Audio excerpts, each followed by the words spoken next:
So I guess we can start. Thank you, Daniel, for joining us, and welcome everybody to this session. So this is day one of our 2020 SC by SC FinTech conference, and we are on the second agenda item of the day. So joining us today is Daniel Goffin. Daniel is the founder and CEO of Gattaca Horizons LLC, which is a boutique FinTech advisory firm. He's also an adjunct professor of law at the Georgetown University Law Center, and is also a co-founder of the Digital Dollar Project. Previously, Daniel had served as the US Commodity Futures Trading Commission as its first Chief Innovation Officer and Director of Lab CFTC. So thank you, Daniel, for joining us from Washington, DC. We hope this finds you well during the pandemic, and thank you again for joining us. The topic of our chat today is Brave New World, conceptualizing the future of modern financial architecture. So let's get straight into it. I think it's quite hard to understate how I think the internet and other digital technologies have sort of transformed traditional finance, right? So in a sense, it probably is a journey that really started even way back in 2008, 2009, after the last global financial crisis. But at the same time, it does feel like we have just scratched the surface of what is going to change or what is to come in the future. I think before we really jump into that, I know that you were at the early days one of the chief architects of the Jobs Act in 2012, right, which introduced regulated platform-based crowdfunding activities in the US, and a whole bunch of smaller scale public fundraising options. It's been almost 10 years, I guess, since the Jobs Act in 2012. I think could you talk a bit about what the Act has done for the US market, and how it has impacted the broader fundraising ecosystem? Sure. So first, let me say it's great to join all of you virtually. I look forward to subsequent years where we can do this in person. Yes, of course. Yes, you bring up the Jobs Act, and I actually think that's a great place for us to start because, as you noted, that's an area where I really launched some of my focus on this broadly so-called fintech space. Now, I was actually at a think tank at the time in 2012 when the Jobs Act legislation was moving through the US Congress in actually overwhelmingly bipartisan fashion, which was actually quite nice to see. But as you also point out, there were a lot of parallels in terms of the broader market environment when the Jobs Act was passed, meaning that we had just come out of the financial crisis and we were facing real challenges in terms of startup and small business access to capital. And I draw that parallel to the current pandemic, where we're likely to see the same thing as we hopefully emerge from this period of crisis. But what's interesting about the Jobs Act, as you mentioned, it dealt with things like equity crowd investing, including for accredited investors, kind of like private venture capital or angel networks. There was a mini IPO exemption within the Jobs Act.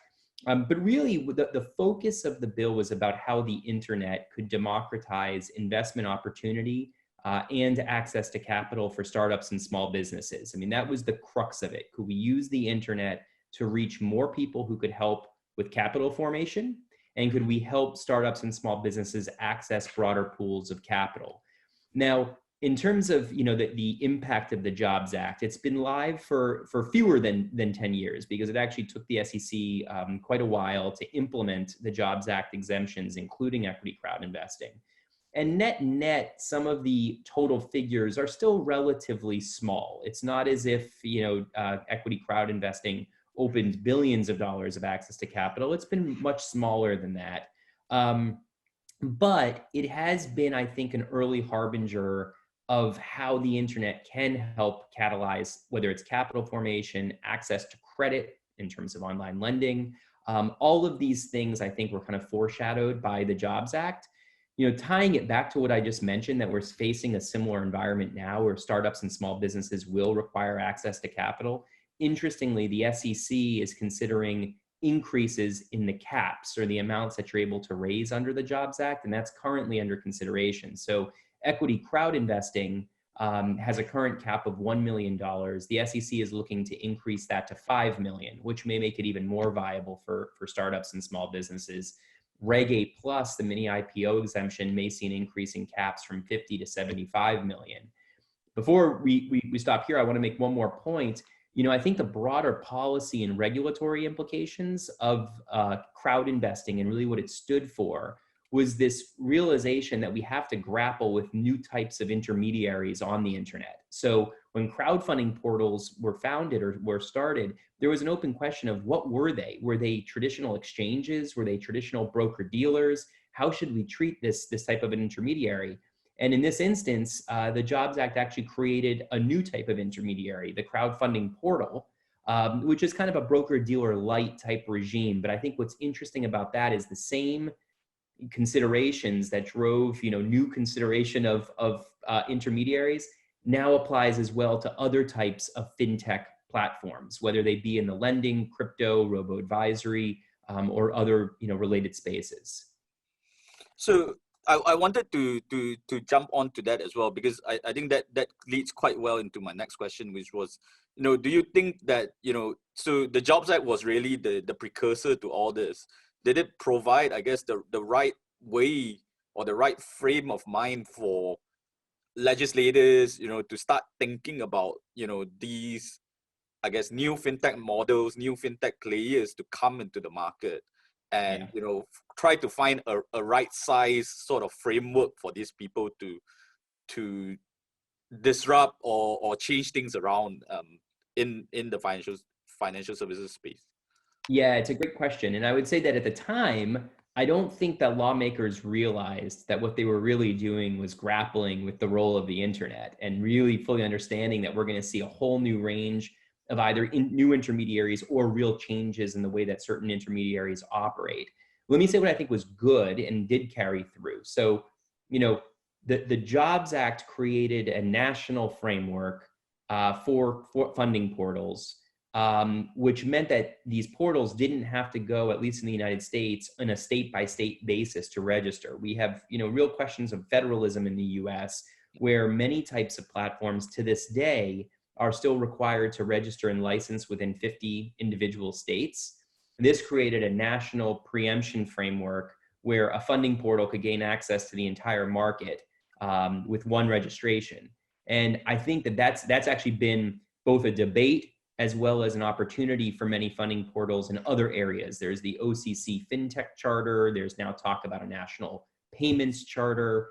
Crypto platforms are part of those conversations. So this idea of creating, harmonized, coherent frameworks has carried over. And I will add for this audience, I think this applies equally in the international realm. I mean, the thing about the internet is it doesn't recognize traditional geographic boundaries.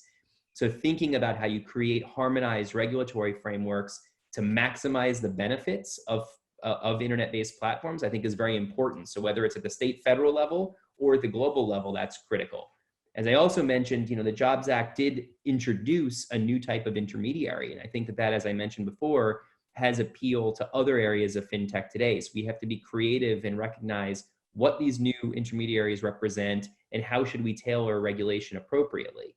In terms of the negatives, at least in the US, it took, I believe it was about 4 years before 4 to 5 years before equity crowd investing went live in the United States. That's how long it took for the process to move through the SEC from a rulemaking perspective. And as you all know, the world changes dramatically in a 4 to 5 year period. And so I think it actually demonstrates the tension that fintech can have with existing regulatory processes, which are not built to move with the same speed and dynamism as we see in terms of changes in the market. So I think speed is an issue still for regulators. And then the other question is once things were finalized, if it takes 4 to 5 years and the rules are not exactly right, if they're perhaps too prescriptive or too lenient, how quickly can you remedy that? Back to the speed question. The reality is we're now almost 10 years out and we're looking at increasing caps on some of these exemptions to make them more viable. That's a slow process and that may miss some opportunity. So speed is probably one of the areas where I think no matter the regulatory regime, we struggle with the pace that things are moving in the markets. Okay. So you were a regulator yourself, right? So as the director at Lab CFTC and the chief innovation officer at the CFTC. I guess my question would be, could you share a bit of what you were seeing happening in the futures space? What were people innovating in that you were trying to facilitate during that time that you saw was quite interesting and was worth I think the time and effort to sort of help them get along and find a space in the market. Yeah, so look, I was very fortunate to be appointed as also the director of Lab CFTC, which is the Financial Technology and Innovation Office at the Commission, which we had just launched in the summer of 2017. And the whole purpose of this was to play a very large external role, as you say, to meet with innovators. And by the way, when I say innovators, that can be startups or that could be mature market participants who are doing innovative things in our markets. But we met with literally hundreds of entities over the span of my time at the Commission. And then, of course, there was a big aspect of what we were trying to do, which is internalize the learnings and what we were actually seeing out in the marketplace and make sure we brought that back to the Commission. But in terms of what we were seeing, I mean, look, at a high level, there was a lot going on in crypto. I know we'll talk about this in a few minutes, but at the end of 2017, we had the self-certification and launch of Bitcoin futures, which kind of thrust the Commission into the crypto space.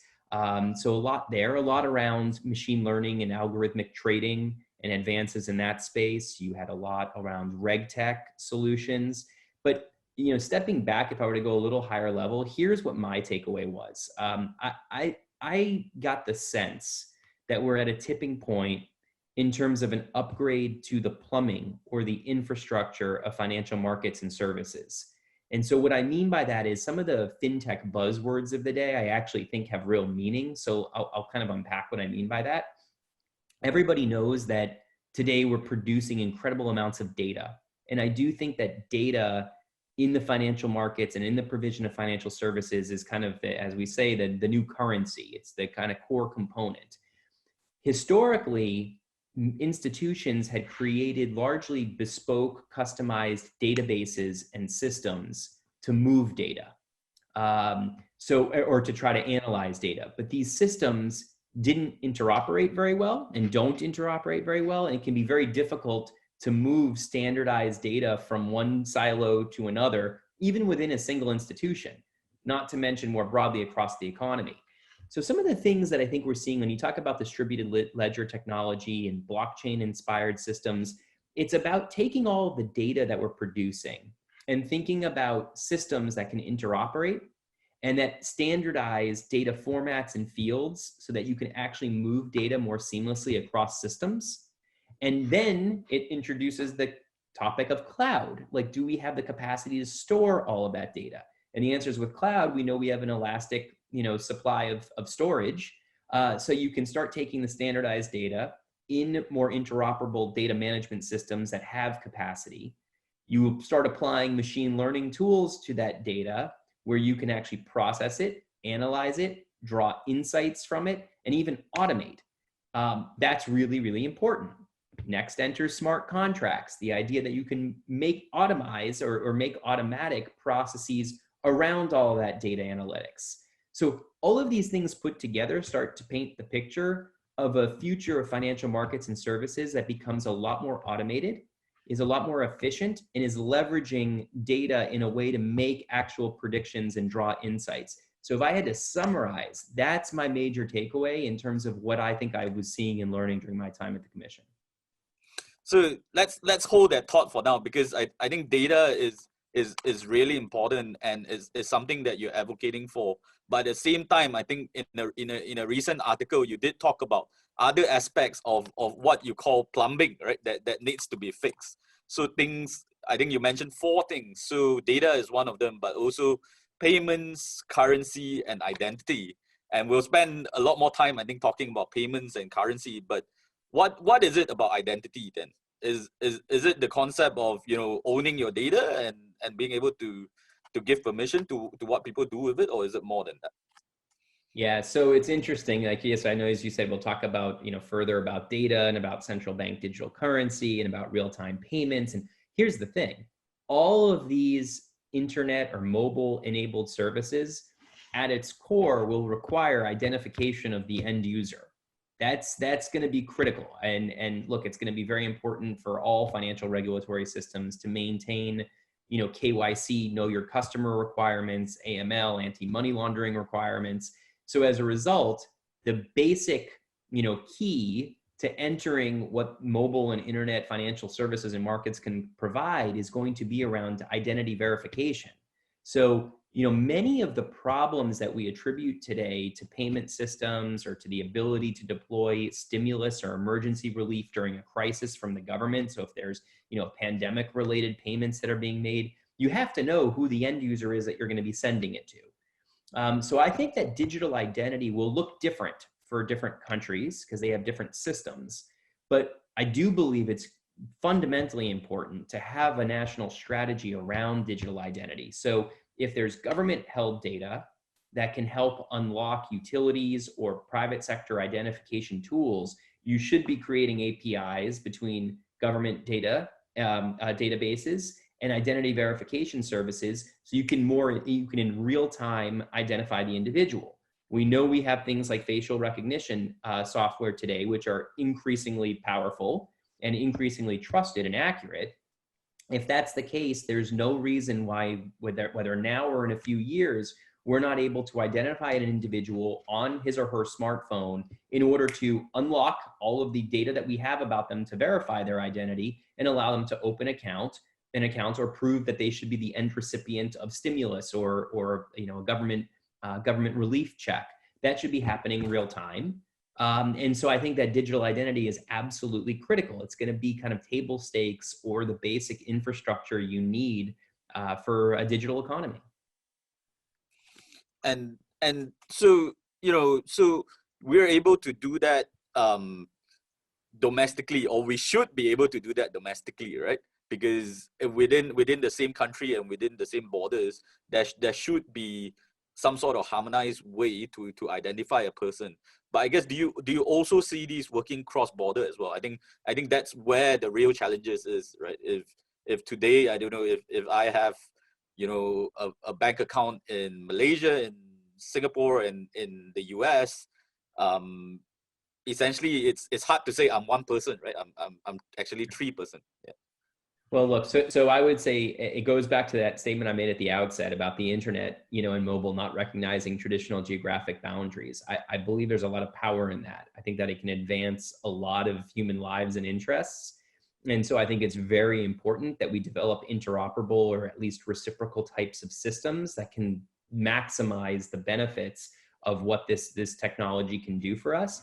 That being said, I think it's going to be really important to work with partners who have kind of similar norms and similar values, because of course, things like privacy rights and data protection are going to become increasingly important in this world. I mean, the fact that we do have all of that access to information and data is incredibly powerful. It can be used for great good. It can also be used for great harm. So I do think what will happen, what needs to happen is that nations that have similar views and protections can create kind of interoperable framework so that, digital identity passporting becomes seamless. And I think that absolutely should happen. And my hope is that it does. Yeah.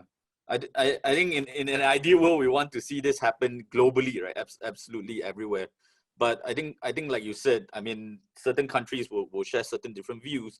Do you see that as, a fragmenting of the internet? I mean, now we're seeing more and more of these restrictions being put in place on where the internet can go and how it can go, especially with the data that it collects of Yep. the normal consumers.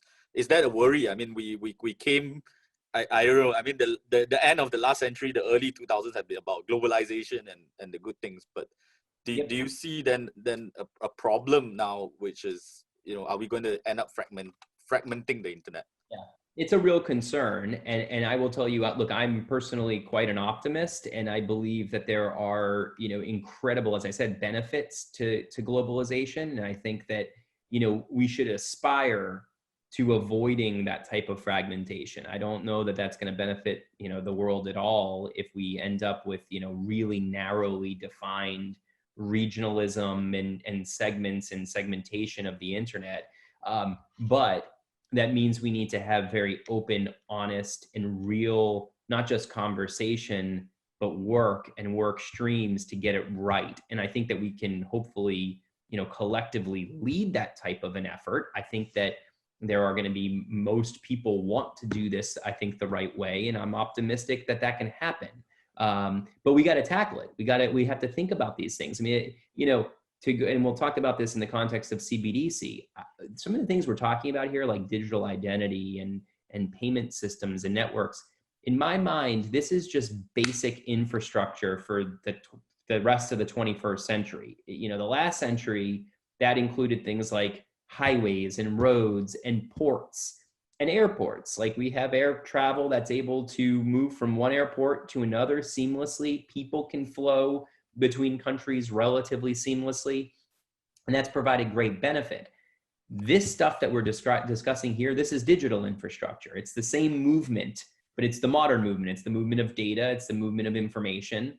And we similarly need to design systems that allow for that seamless flow, but with appropriate safeguards and protections in place. We did it for a good part of the 20th century.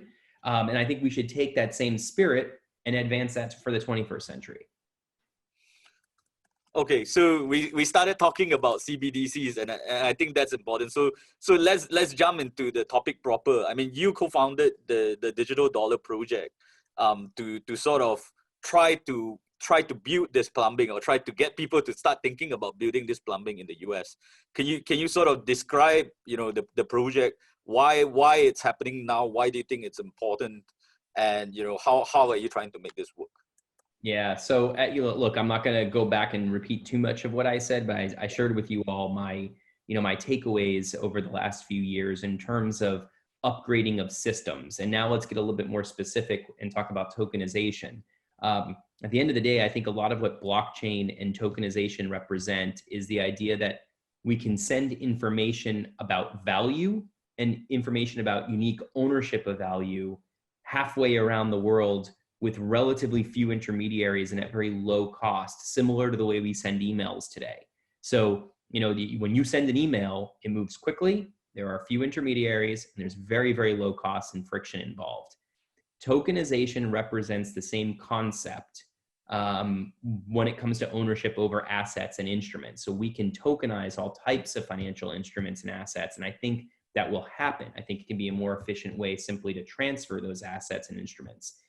That will touch all categories and asset classes, including money itself.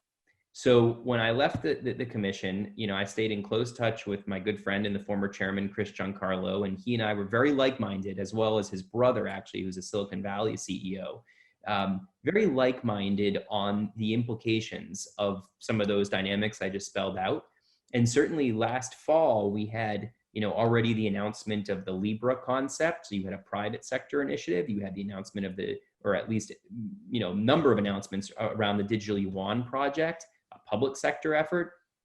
So the writing was on the wall that we're going to see, both from a public and private sector perspective, a look at payment systems and at the fundamentals of fiat currency itself. So we thought it made a lot of sense to issue a call to action within the United States to say, these trends aren't going away, and it would behoove us to at least start exploring now the implications of central bank digital currency. What would it mean for the US dollar? What are the implications? How would it flow through? And how would you design it if you were to actually execute? So Chris Giancarlo and I published an op-ed in the Wall Street Journal last fall, where we issued that call to action for kind of more of an cross-stakeholder effort in the US that would include folks from traditional banking backgrounds, consumer protection backgrounds, privacy, international trade, economics backgrounds, try to pull together kind of a really big tent to think through this. After we published the op-ed, we got a lot of inbound from folks that were interested in what we were talking about. One of those groups was Accenture, which is doing a number of global CBDC projects. Accenture reached out and said, what can we do to help? And we decided from there that to partner up and to launch the Digital Dollar Project would be the way to move from calling for action to actually catalyzing action. So early this year, we launched the Digital Dollar Project, which is a not-for-profit effort to explore US CBDC. We've convened an advisory group of all those different types of stakeholders, as we talked about. And what we're trying to do is work through, a champion model of what we think a US CBDC design could look like in the US. And we believe very much in kind of pursuing real world pilots and trials to fully understand the implications, to compare the champion model against challenger models. We're not saying that this is the only way to advance payment systems. It is but one way, but perhaps an important one. We published a white paper a few months ago at the start of the summer, which you can find on our website. It's digitaldollarproject.org, where we kind of spell out some of our current thinking. And now we're heavily focused on pen to paper in terms of what are some real world pilots and trials that we believe that we should be pursuing. I think that's sort of paid off now, right? Because we're hearing, at least from the Fed, I think a couple of weeks ago, that they've come out actually maybe the first time in the public to talk about the fact that they are experimenting, and there's actually a group in the Fed that's looking at it. And I know that I think maybe a couple of months ago, Chairman Giancarlo actually appeared in front of legislators to talk about the project, and there was a lot of interest. Do you see that as a good first step and start to the project? 100%. And yeah, you're spot on. Actually, former Chairman Giancarlo testified 3 different times in front of Senate and House committees over the course of the summer. So yes, a lot of interest. And I do think we've hit a bit of an inflection point. Very heartened to see the Fed, building teams. And I know some of their folks very well. The Boston Fed with Bob Bench has partnered with MIT to do some further exploration and testing. I think that's critically important. Again, at the end of the day, the Digital Dollar Project is very focused on catalyzing action. I do think that we'd like to see some of these pilots move to a more real world testing and environment, because it's really important to do that. I mean, we're talking about the US dollar and the implications of how that would flow through tokenizing and creating a digital bearer instrument, how that would flow through not just the US economy, but global economy, is not an easy thing to do in a vacuum. You really do need to spend a lot of time studying that and studying the effects of that and understanding the implications of that. This is not something you can flip a switch, 90 days from now and say, okay, we're ready to issue a tokenized US dollar. So, to do that, it needs to be real world. And I really strongly believe it needs to involve the private sector and all core stakeholders, because, again, the implications are profound. I mean, you have issues ranging from how this impacts markets and wholesale payment models to how you onboard, un or underbanked individuals. So there's a big access and inclusion conversation at the retail level. There's a lot about the fundamental plumbing of how our markets and cross-border trade works. This is complicated stuff, and it really requires, I think, the involvement of many people. And obviously, the model that you propose is public sector led, right? So ideally, the Fed takes on the job of issuing these, digital US dollars, right? So how is that going to interact with the private sector? So you mentioned the private sector earlier, right? We already have private sector stable coins, I guess. So you mentioned Facebook and Libra is about to build one, but there are a few that already exist, right? USDC, PEX, and a few of these. So how is that going to work? Do you think that's going to continue to exist, or their model is going to change because now you're issuing, right from the source, right? Yeah. Whereas they are actually creating almost like holding the reserve. Yeah. So a few things. I mean, first of all, let me say this: when you talk about the U.S. dollar itself, it has to involve the Fed. So if you're actually going to tokenize, a central bank liability, that has to be the central bank that's going to be issuing. So, the analog is physical cash. Physical cash is a token, and it's a bearer instrument that represents a claim on the central bank. What we're proposing to do is create a digital, analog of that has the exact same types of mechanics. So it has to involve the Fed. That being said, we do not view this as antithetical or in direct competition with private sector initiatives, whether they be private sector stablecoin projects or other types of payment innovations. You know, at the end of the day, you have an existing system where there is, you know, central bank backed money, and we also have commercial bank money. Both exist. Innovations in commercial bank money and the way it moves kind of builds on top of what some of the public infrastructure is. So what we're suggesting you do is upgrade and update the public infrastructure of money. And you will, as you see today, continue to see kind of private sector innovation and development on top of that new infrastructure. Back to my roads and highways analogy, when we built the highway system, you know, 50, 60 years ago in the United States, did that have an impact on private transport models? Of course it did. Yes, it had an impact on private transport models. It probably overall enhanced private transport because you had better infrastructure. So, you know, with respect to stablecoins, I think the programmability and the ability to embed code around a tokenized dollar for certain business logic or regulatory logic becomes very powerful. In financial markets, you know, yes, you could move to like real-time clearing and settling, but you probably wouldn't want to do that. There's probably an optimal amount of time you'd want to set to optimize market efficiency. And a lot of that is going to be done through actual smart contract coding around digital money. So I do not believe it's antithetical. There may be different use cases. There may be different attributes of private stablecoins that give people certain value that they want to use to transact. You'd want it to be interoperable and easily moved in and out of fiat currency, just like we've done today in terms of how we've constructed our system. And look, at the end of the day, I will take another step back and say, I don't think we'd be having this conversation about CBDC, you know, but for Bitcoin.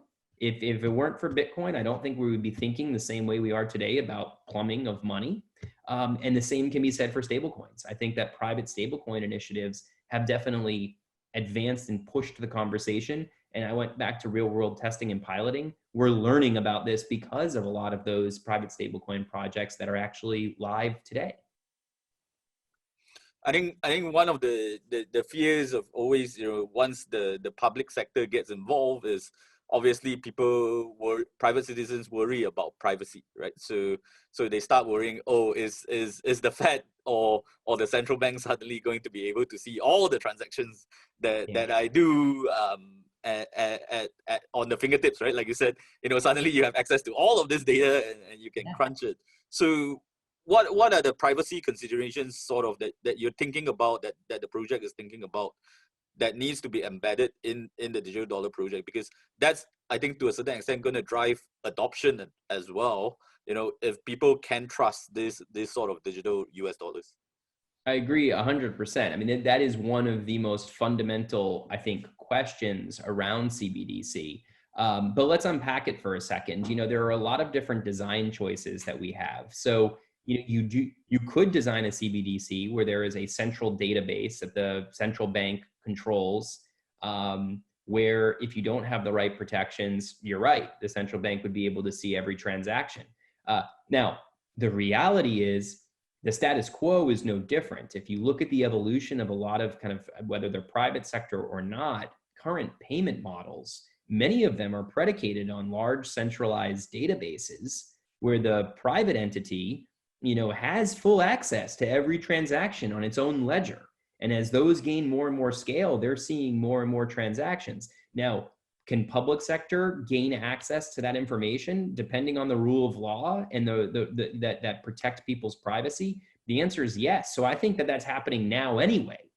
So it's almost a false choice to say, you know, CBDC or this world where we have great privacy protections around payments. I don't think that the way that payment models are evolving necessarily give people a lot of privacy as of today.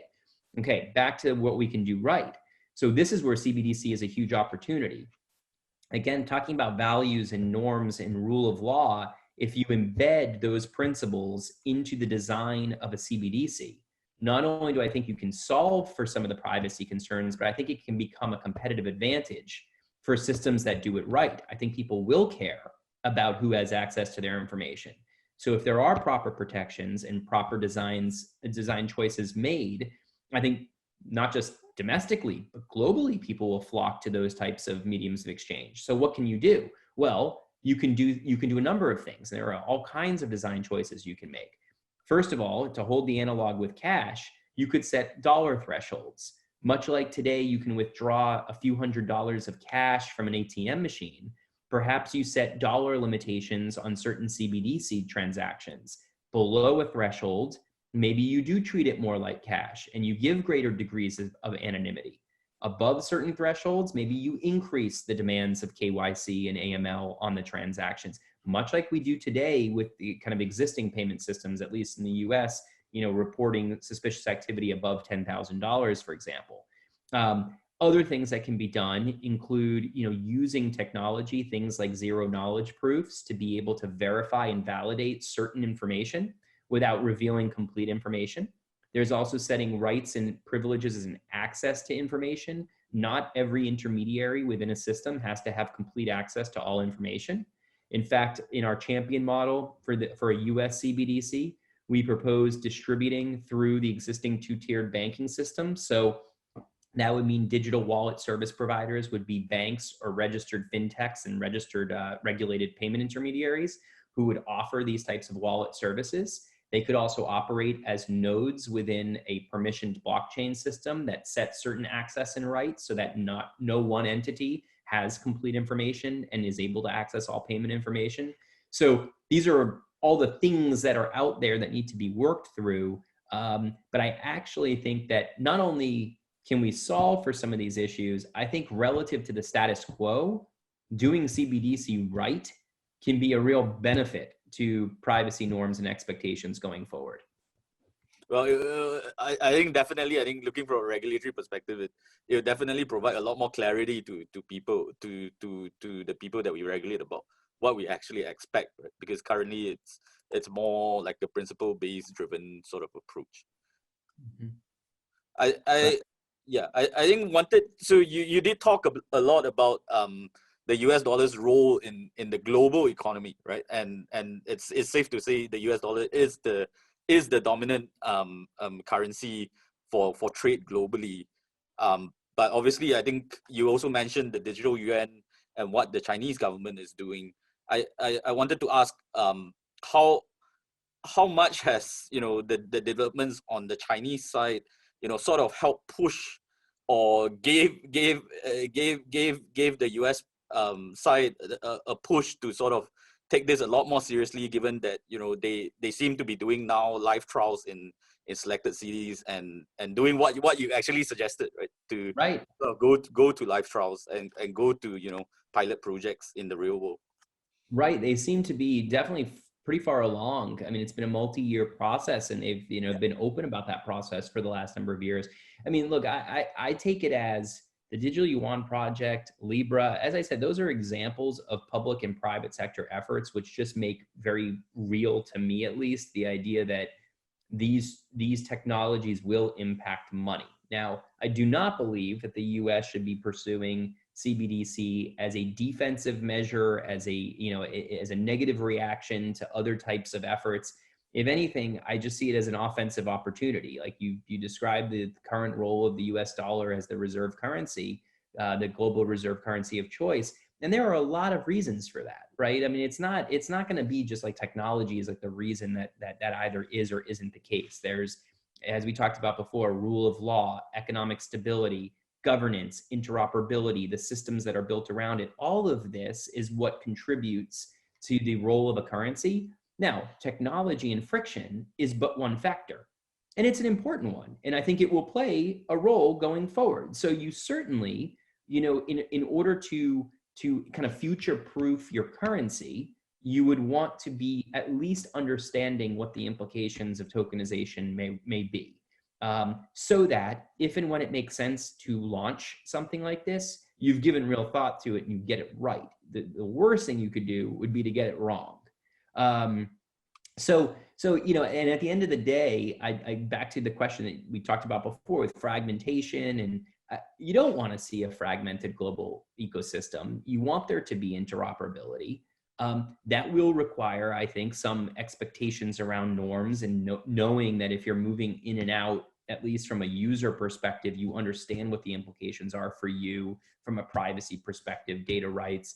So that will be really important, which is why I also think part of the whole reason I talk about early exploration is that the US and the Fed and policymakers, we need to be doing this in partnership with friends and allies around the world, like other countries that want to kind of advance a global economy that makes sense, that works for end users, and that enhances, trade and access to markets. So that's the way I view it. I think this is an offensive opportunity. This is something that you do to future-proof. And I think we have a lot to learn from other global experiments, whether that be what we see out of China or what we see out of other global central banks. And we should pay close attention to what their norms and values end up being around these systems. They may be differentiators. We will have to see. And I like the point about future-proofing your currency, right? Because I think every country has its own currency. And for a country like Malaysia, I mean, we have no fight in global dominance and trying to be the reserve currency for the world. But I guess what would be your advice for us? What should we be striving for? I mean, do we need our own one, or is our role in this more to make sure we're able to connect to all of this? Yeah, so I think it's I think it's what you just actually ended with, is you want to think about interoperability and connectivity. So you would want to have kind of the maximum benefits. If we strip all of this away again and go back to the fundamental point that we've hit on so many times, it's that computers, the internet, mobile, it connects us. And it connects us to communicate with words. It connects us to communicate with ideas. And it also allows us to connect and move value and information about value. So there's a lot of different ways that happens, but that's a good thing. The more seamless and the less friction that there is around those processes, the better for all of us. So I think, the idea would be make sure that you've got your systems able to plug in to gain maximum advantage to systems that become, easier to use, more efficient, lower cost. If that means having a digital, representation, not even representation, a digital form of your domestic currency that can easily be exchanged for other CBDCs, yeah, that would seem to make a lot of sense. You'd want to give people kind of easy access in and out. Now, could there be implications from that? Yeah, there are. That's why we have to figure that out. I mean, could it create, a rush into other currencies? Could it destabilize domestic currencies? These are real valid concerns and questions. And I think that that's exactly why we should be talking about that and working on that now. I mean, we could test that. We could test that, through, whether it's limited trials between countries to see what would happen if a corridor of citizens were able to transact using tokenized money and kind of exchange in and out. What would it do? Would it become a lot easier for people to use? Does it reduce trade barriers? I mean, you could imagine a world where that definitely enhances trade. If it becomes that easy to kind of procure each other's goods and services, that unlocks, I think, a lot of opportunity. So that's how I think about it. Okay, I think we're almost out of time, but you and I could talk for hours, I think. Yeah, I think definitely interesting conversations, and I think it would be remiss if I didn't circle back to crypto, and because we sort of jump over these topics, and you were there when they started, the self-certified contract futures contracts for Bitcoin and for Ethereum on the regulated platforms. And the scene seems to be heating up again, right? With the DeFi stuff that's happening. It seems like at the end of last year, early this year, the early part of this year, COVID's messing up with the sense of time. But where do you see then this? I guess the decentralized space, the Bitcoins and the Ethereums, these guys go from here, right? Do you think ultimately the stablecoin people are just going to move in and sort of take over? Well, I think we do need another hour actually on topic alone. I mean, let me make a few quick observations on all of this. I mean, we're now more than a decade into Bitcoin, and whether you're an proponent, you have to at least tip your hat and say it's been more than 10 years and the system works. And that from a tech perspective, I think that's fascinating. I mean, what is Bitcoin worth? You know, that's something for the market to determine. But the fundamentals of it, and whether it emerges as a kind of a, you know, these types of instruments, is there room in the world for a new type of digital silver or digital bronze, if you want to come up with an analog of what Bitcoin is, as some type of a store of value? Maybe. So I think it's really interesting. I mean, my own personal view, and again, we can't go too far into it. I don't necessarily envision a world where you're going to have hundreds or thousands of individual, you know, cryptos that are really providing a differentiator or value relative to others. So I think that world will evolve in a way where we're dealing with probably a more limited set. The broader implications of tokenization we've already talked about. You know, DeFi is an interesting concept. I'm a little skeptical that when people say DeFi, if they're saying that there's no intermediary involved and it's just a tech solution, I become slightly skeptical there. I think a lot of what's going on in DeFi is there's a spectrum. I mean, there's pure messenger services, which maybe really is just a technology. Then there's kind of full-blown exchanges and marketplaces. We're probably dealing somewhere in the middle, which takes us back to where we started with the Jobs Act. They may be new types of intermediaries. Maybe they do warrant tailored regulatory regimes. But to say that they're completely outside the regulatory perimeter, I'm a bit of a skeptic on that front. Longer term, I mean, I think for crypto in general, I think what you're going to see happening is kind of for the markets to continue to mature, a focus on market integrity and market surveillance is critical. I think that the next evolution in all of this is going to be cross-market surveillance capabilities, like as we see with the trading of securities or whether it's derivatives markets. We have sophisticated kind of cross-market surveillance capabilities to be able to build trust and confidence in some of these markets. So I think that's the natural evolution.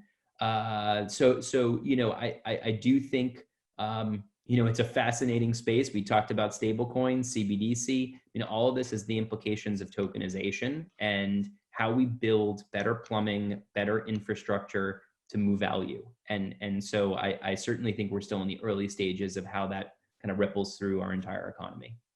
Yeah.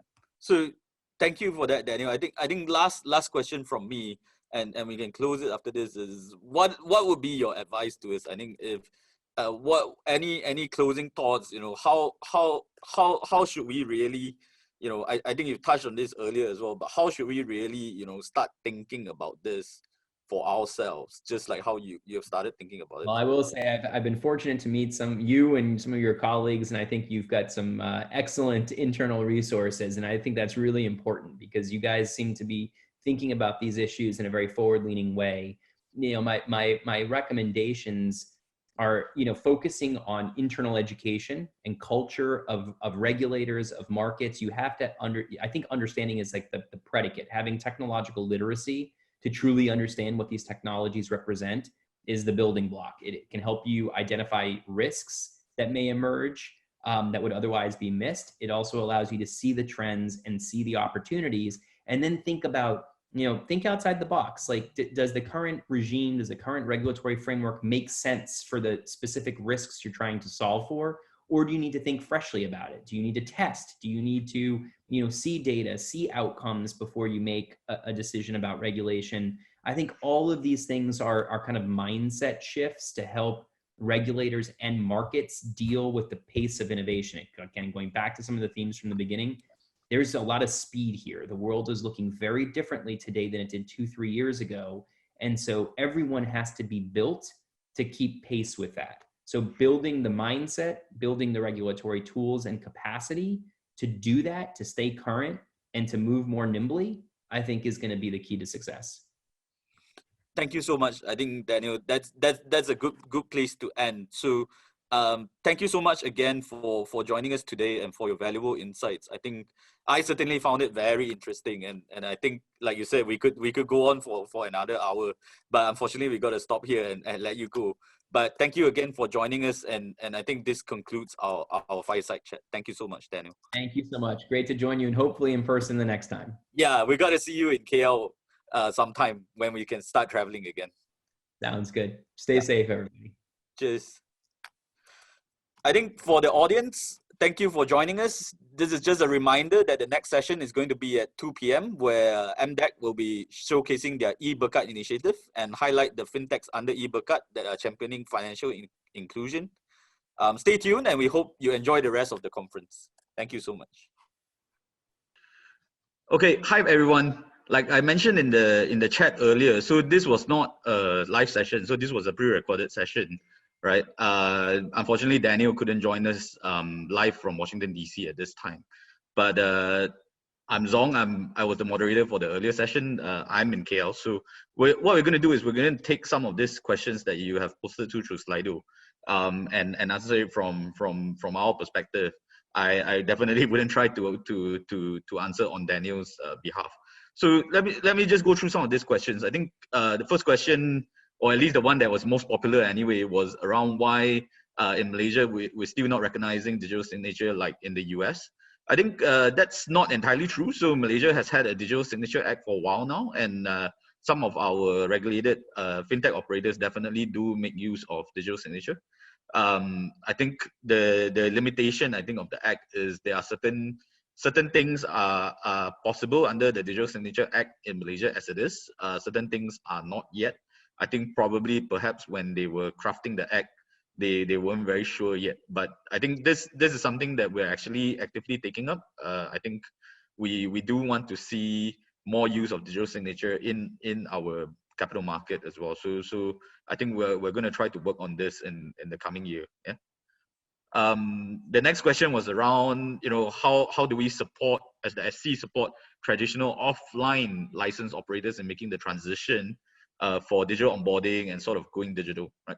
So I think maybe some of you might be aware. So in the past, I would say 3 years now, so the SC has actually created two industry focus groups. So these are Bridge, which is the Brokerage Industry Digitization Group, and FMDG, which is the Fund Management Digitization Group, which were really targeted at, as the question, the person alluded to, this sort of offline. I mean, every broker in the market actually has already an online way for you to trade, and every FM, I think fund manager probably has some way to buy online, to subscribe to their funds online. So I think since the formation of these groups, I think we've been working jointly with Bank Negara, with PayNet, with the industry, with Bursa, to sort of try to solve some of these problems.